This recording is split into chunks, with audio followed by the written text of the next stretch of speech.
Allez, on commence avec la présentation des décors et des tables de jeu. Donc il y a 2 plateaux de 90 par 90 et à peu près 60 décors. Ils sont tous imprimés en 3D avec une imprimante FDM à dépôt de filament. Donc on est sur une ambiance bien grimdark à la Mordheim. Moi c'est des plateaux de jeu que je vais utiliser pour jouer à Frostgrave, mais pour Mordheim aussi ça marche très bien.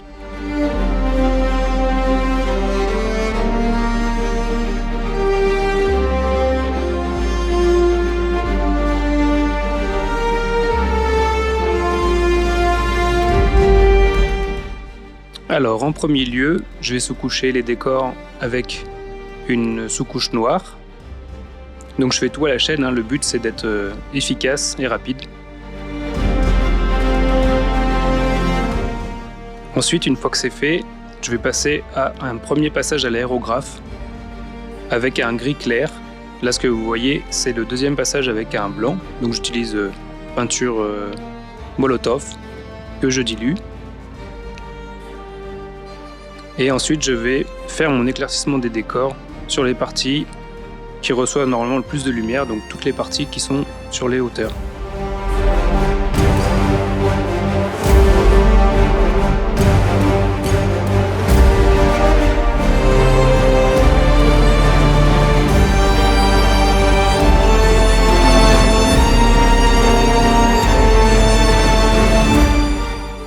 Donc le but, c'est pas de repeindre totalement le décor, mais juste de créer des zones plus claires et plus lumineuses.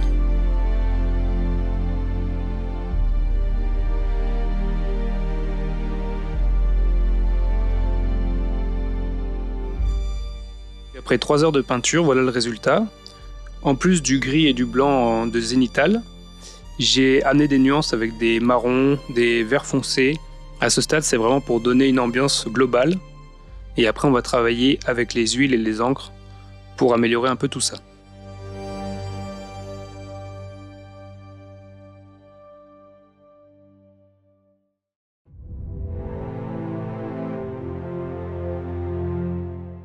Ensuite, on passe sur une grosse étape qui est la peinture à l'huile. Donc j'utilise des peintures à l'huile extra fines qu'on peut trouver au Géant des Beaux-Arts par exemple, que je dilue beaucoup avec du White Spirit.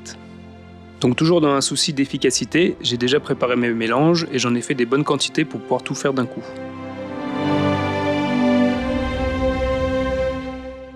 Pour être plus rapide, j'utilise des pinceaux aquarelles rechargeables. Donc au lieu de mettre mon eau dedans, j'ai mis mon mélange de White Spirit et de peinture à l'huile. Ça me permet de pouvoir peindre plus efficacement et surtout d'enchaîner les décors. Donc pour ancrer comme ça les décors avec de la peinture à l'huile, il faut être bien généreux, c'est comme si on passait du contraste. Il faut en mettre beaucoup et par la suite ça va se diffuser sur les décors et puis sécher tranquillement et puis faire un effet vraiment sympa.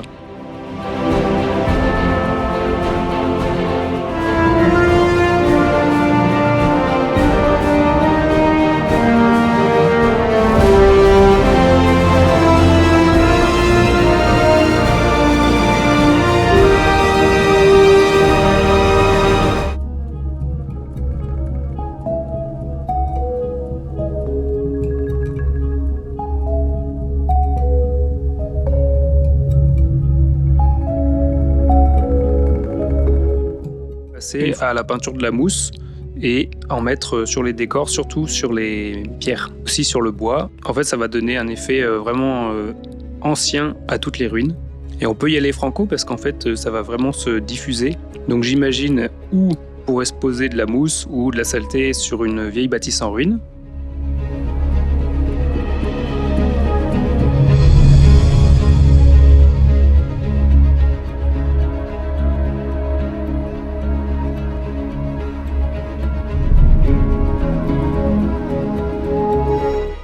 Ensuite, je vais peindre de la mousse sur les tuiles. Donc on peut voir qu'il y a déjà eu un passage d'huile noire sur les tuiles pour les assombrir. Une fois sec, j'ai passé mon huile verte, mais cette fois elle est un peu plus fluo, comme de la mousse. Et j'en tapote sur les tuiles.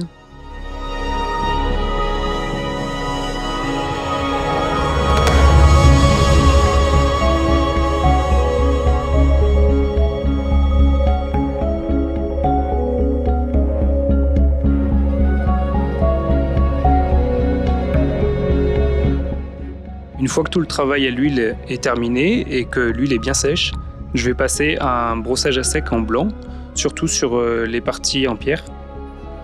Donc j'utilise un très gros pinceau plat, ça va me permettre de déposer efficacement la peinture sur les éléments saillants des décors.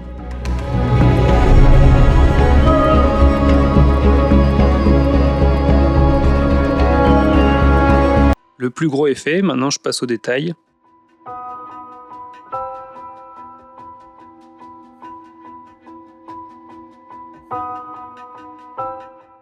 Donc on peut voir que le bois a eu un brossage à sec de marron un peu plus clair. Et ensuite je passe au détail, donc que ce soit les parties métalliques ou bien le vert de gris sur les parties en bronze par exemple.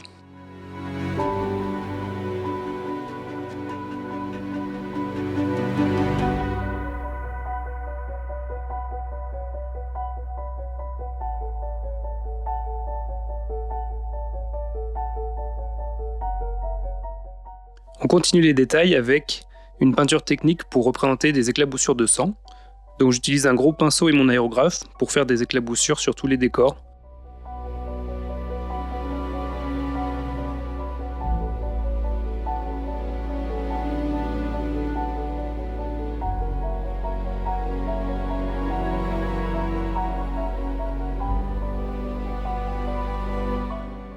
Toujours pour amener un peu de vie au décor, je viens coller des petites touffes d'herbes brûlées.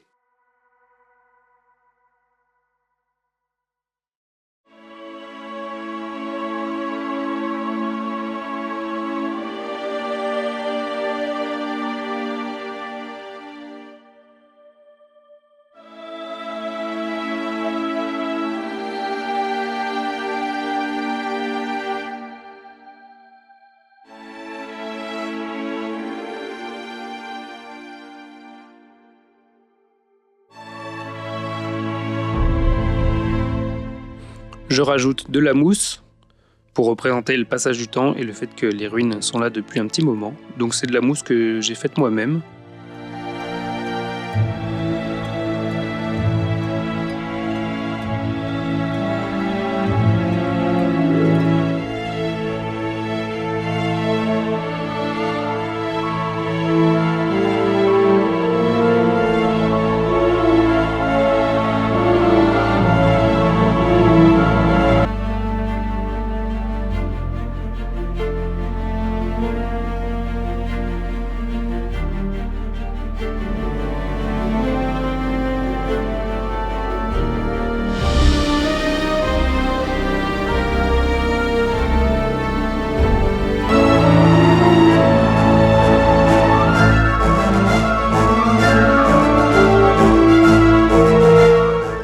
Je rajoute des affiches que j'ai imprimées simplement sur du papier simple.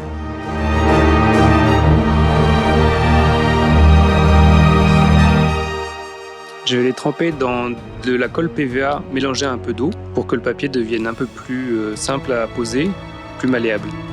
Je viens l'arracher un peu de temps en temps pour le rendre plus réaliste parce que bon, une affiche au fur et à mesure du temps, ça se dégrade.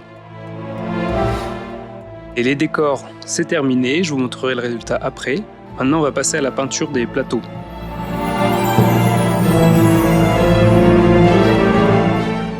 Donc comme pour les décors, une sous-couche en noir, donc j'utilise un gros pinceau.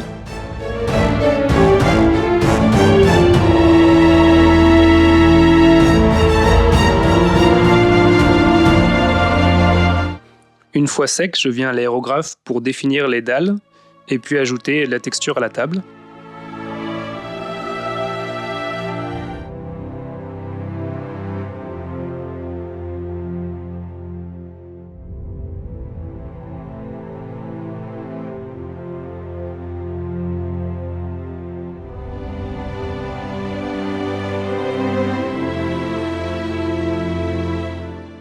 J'ajoute des nuances de couleurs pour amener quelque chose de plus naturel, donc des verts foncés et puis des marrons.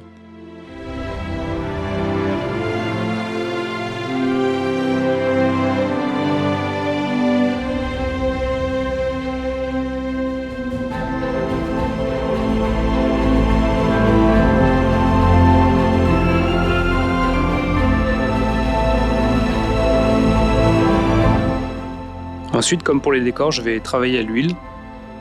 Donc je vais venir en déposer sur la table. Et par la suite, vous allez voir, ça va bien se diffuser.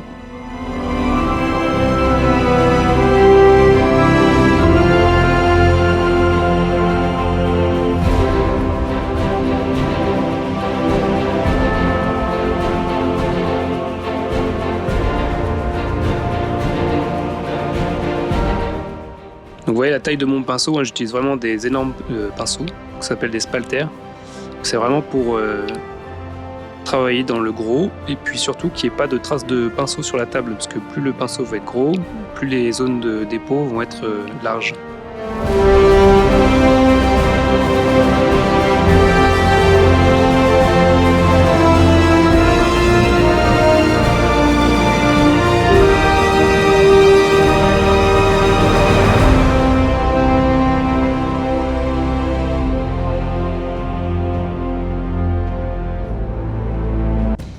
Allez, maintenant que tout ça c'est fait, je vous présente mon travail terminé. Donc les 2 tables de jeu faites en moins de 24 heures, chrono en main.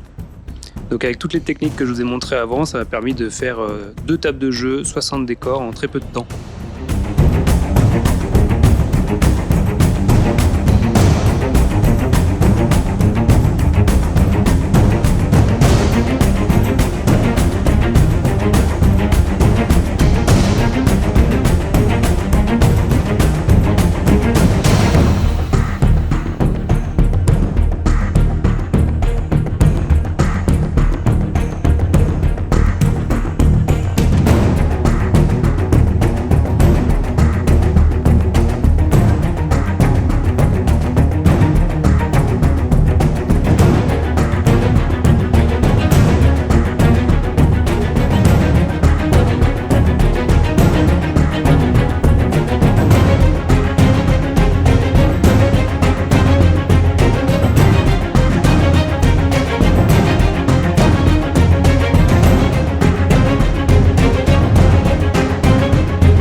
Vous pouvez voir qu'il y a quelques monstres qui se baladent sur la table. En fait, pour Frostgrave, il faut pas mal de monstres parce qu'ils peuvent arriver durant toute la partie et venir attaquer vos combattants.